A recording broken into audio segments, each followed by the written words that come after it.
Took a lucky shot from LeBron James to beat us. Dwight Howard wasn't tripping about beating the Cavaliers in 2009, a decade before he won the 2020 NBA championship alongside LeBron James. Dwight Howard was competing against the King for a berth in the finals. During his recent appearance on Paul George's podcast, Howard recalled the mindset his Magic had going into the 2009 Eastern Conference Finals. James had led his Cavaliers to the first seed with 66 wins on the season, while Orlando had fallen to the third seed. Despite winning 7 less games than their opponents, Howard and co. believed that they were the favorites to come out of the East due to their superior roster construction. Commercials anticipating a blockbuster NBA Finals series between the Kobe Bryant-led Lakers and the LeBron-led Cavs added extra motivation for Howard and his Orlando side. It was almost as if everyone had written them off even before the conference finals took place. Y'all just going to put us to the side like we just didn't beat the Cavs in the regular season like that. And so we took that as very offensive.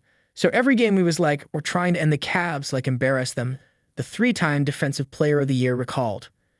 Howard's Magic had won the regular season series against LeBron's side, and he believed that it was disrespectful for the NBA media to not give them their fair due as title contenders.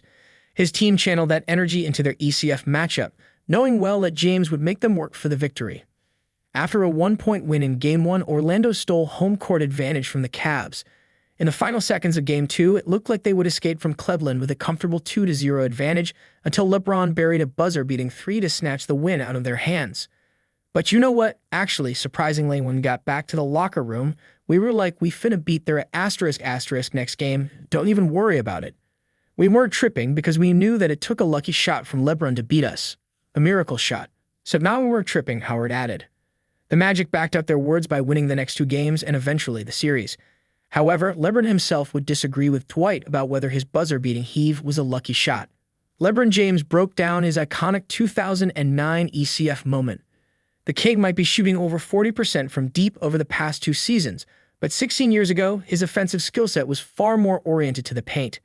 As such, it shouldn't be surprising to learn that his buzzer-beating 3-pointer was an improvised play. During an episode of Mind the Game, J.J. Redick got James to break down the shot from Game 2 of the 2009 Eastern Conference Finals. Play was for me to fake up and go backdoor for the lob, and Turk played it perfectly. So I faked up and I tried to go back for the lob, and I said, it's not over. So I just came to the ball, LeBron revealed. Given his aerial wizardry, it makes much more sense that 24-year-old James was drawn up the lob play. It wouldn't have won his Cavs the game, but it would have tied the score. Thankfully for Cleveland, the King was so adept at reading defenses that he was able to counter Hedo Turkoglu's defense by creating a 3-point opportunity for himself.